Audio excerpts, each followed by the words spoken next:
നമസ്കാരം. കഴിഞ്ഞ കുറേ ആഴ്ചകളായി നമ്മുടെ കുട്ടികൾ തെരുവിലായിരുന്നു. അവർ പേപ്പർ ലീക്കുമായി ബന്ധപ്പെട്ടുകൊണ്ടുള്ള പ്രശ്നങ്ങൾ നമ്മുടെ മുന്നിൽ വെച്ചു. ഇന്ന് എന്താണ് ഭരണകൂടം ചെയ്തത്? പേപ്പർ ലീക്ക് ഒരിക്കലും രാജ്യത്തുണ്ടാകരുത് എന്ന് തീരുമാനിക്കുകയും അതിനനുസൃതമായിട്ടുള്ള കനത്ത ശിക്ഷ തന്നെ കുറ്റവാളികൾക്ക് കൊടുക്കണം എന്ന് തീരുമാനമെടുത്തുകൊണ്ട് അതിശക്തമായിട്ടുള്ള നിയമം അത് പാസ്സാക്കാൻ പാർലമെൻറ്റിൽ എത്തുകയാണ് ഉണ്ടായത്.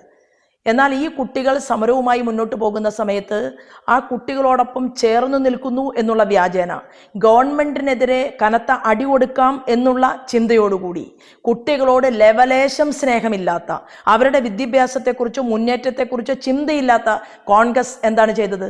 ആ പേപ്പർ ലീക്കുമായി ബന്ധപ്പെട്ടുകൊണ്ട് ഗവൺമെൻറ് ഇന്ന് സഭയിൽ അവതരിപ്പിക്കാൻ ശ്രമിച്ച ബില്ലിനെ ശക്തിയുക്തം എതിർക്കുന്ന കാഴ്ചയാണ് നമുക്ക് കാണാൻ സാധിച്ചത്.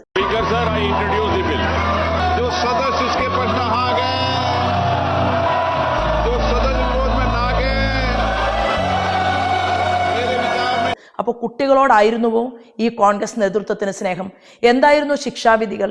പേപ്പർ ലീക്കുമായി ബന്ധപ്പെട്ടുകൊണ്ട് പ്രവർത്തിക്കുന്നവർക്കെതിരെ 5 വർഷം മുതൽ 10 വർഷം വരെ തടവ് ലഭിക്കുന്ന ആ ഒരു നിയമം, അതോടൊപ്പം കനത്ത പിഴ എന്നുള്ള രീതിയിൽ 50 ലക്ഷം രൂപ പിഴ കൊടുക്കണം എന്നുള്ള നിയമം, ഇതിന് പിറകിൽ പ്രവർത്തിക്കുന്ന ഗൂഢാലോചക ശക്തികൾക്ക് 10 കോടി രൂപ വരെ പിഴ കൊടുക്കണം എന്നുള്ള നിയമം, ഇങ്ങനെ ഫാസ്റ്റ് ട്രാക്ക് കോടതികൾ നിലവിൽ വരും എന്നുള്ളത്, 3 മാസം കൊണ്ട് കേസ് തീർപ്പാക്കപ്പെടും എന്നുള്ളത് ഉൾപ്പെടെ ചേർത്തുകൊണ്ടുള്ള ഈ നിയമത്തെ പാർലമെന്റിൽ അവതരിപ്പിക്കാൻ അനുവദിക്കാതെ കോൺഗ്രസ് മാറി നിന്നു എന്ന് പറയുമ്പോൾ ഇനിയെങ്കിലും ഇന്ത്യയിലെ കുട്ടികൾക്ക് മനസ്സിലായില്ലേ?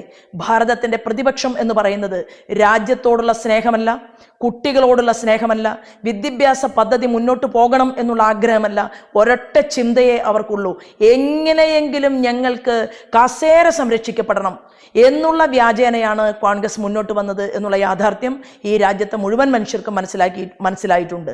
ഇത് നമ്മുടെ വിദ്യാഭ്യാസത്തിന് ഊന്നൽ നൽകുന്ന കുട്ടികളും മനസ്സിലാക്കും എന്നാണ് ഞങ്ങൾ വിശ്വസിക്കുന്നത്. നമസ്തേ.